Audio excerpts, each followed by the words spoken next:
साल 1939 का था। एक छोटा सा देश एक विशालकाय देश के खिलाफ डटा हुआ था। फिनलैंड जंगलों और झीलों का देश सोवियत संघ की ताकत का सामना कर रहा था।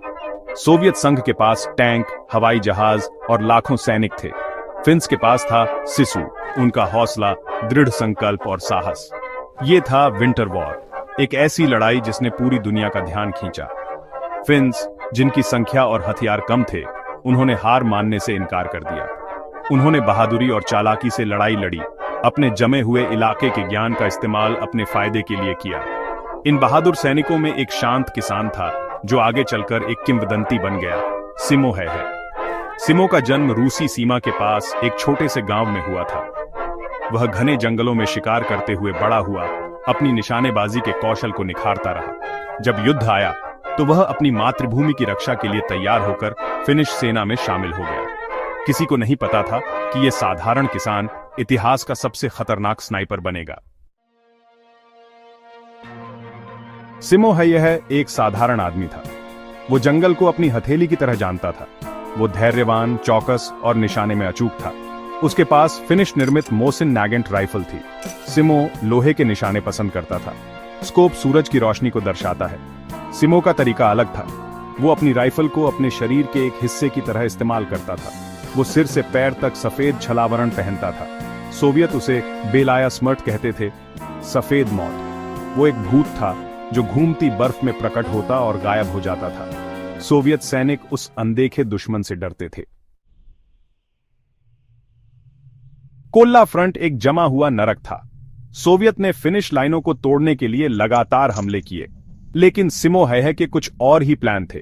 वो युद्ध के मैदान में एक भूत की तरह घूमता था। उसका सफेद छलावरण उसे अदृश्य बना देता था। वो अकेले या एक छोटी टीम के साथ काम करना पसंद करता था। वो जानता था कि बड़े समूहों को पहचानना आसान होता है। वो चुपचाप चलता था, बार बार अपनी जगह बदलता रहता था, कभी भी एक जगह ज्यादा देर तक नहीं रुकता था। वो चुपके और धोखे का उस्ताद था।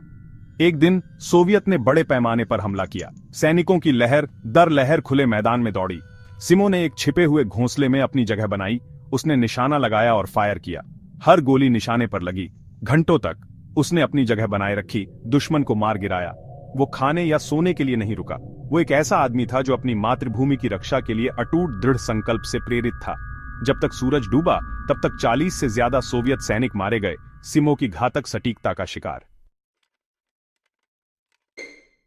Section 4, 40 man in a day. Simo है की कहानी सिर्फ नंबरों के बारे में नहीं है। ये साहस, कौशल और अटूट लड़ाई की भावना के बारे में है। 100 दिन के विंटर वॉर के दौरान सिमो को 500 से ज्यादा कंफर्म किल्स का श्रेय दिया जाता है। उसने बोल्ट एक्शन राइफल का इस्तेमाल किया, जिसका मतलब है कि उसे हर शॉट के बाद रीलोड करना पड़ता था, और उसने ये सब टेलीस्कोपिक साइट की मदद के बिना किया। उसके कारनामों ने उसे फिनलैंड में राष्ट्रीय नायक बना दिया। वो फिनिश प्रतिरोध का प्रतीक बन गया। लेकिन उसका युद्ध मार्च 1940 में अचानक समाप्त हो गया।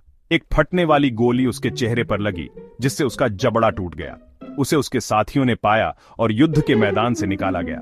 उसे अपनी चोटों से उबरने में महीनों लग गए। उसने कभी भी पूरी तरह से अपनी वाणी वापस नहीं पाई, लेकिन वो बच गया। सफेद मौत ने खुद मौत को धोखा दिया था। सेक्शन 5, दी व्हाइट डेथ्स लीगेसी। मॉस्को शांति संधि पर हस्ताक्षर के साथ मार्च 1940 में विंटर वॉर समाप्त हो गया। फिनलैंड, हालांकि क्षेत्र छोड़ने के लिए मजबूर था, ने अपनी स्वतंत्रता को बरकरार रखा था। सोवियत ने एक महंगा सबक सीखा था, फिन्स को कभी कम मत आंकना। सिमो है वो शांत किसान जो एक किंवदंती बन गया, नागरिक जीवन में लौट आया। उसने एक लंबा और शांत जीवन जिया। 2002 में 96 साल की उम्र में उसका निधन हो गया। उसने अपने युद्धकालीन कारनामों के बारे में कभी शेखी नहीं बघारी। वो एक विनम्र इंसान बना रहा, एक सच्चा हीरो जिसने सिसु की फिनिश भावना को मूर्त रूप दिया। उसकी विरासत जीवित है। उसे फिनिश लचीलेपन के प्रतीक के रूप में याद किया जाता है, एक आदमी की ताकत का प्रमाण जो भारी बाधाओं का सामना करने में फर्क ला सकता है। उसकी कहानी एक याद दिलाती है कि सबसे अंधेरे समय में भी साहस और दृढ़ संकल्प जीत सकता है।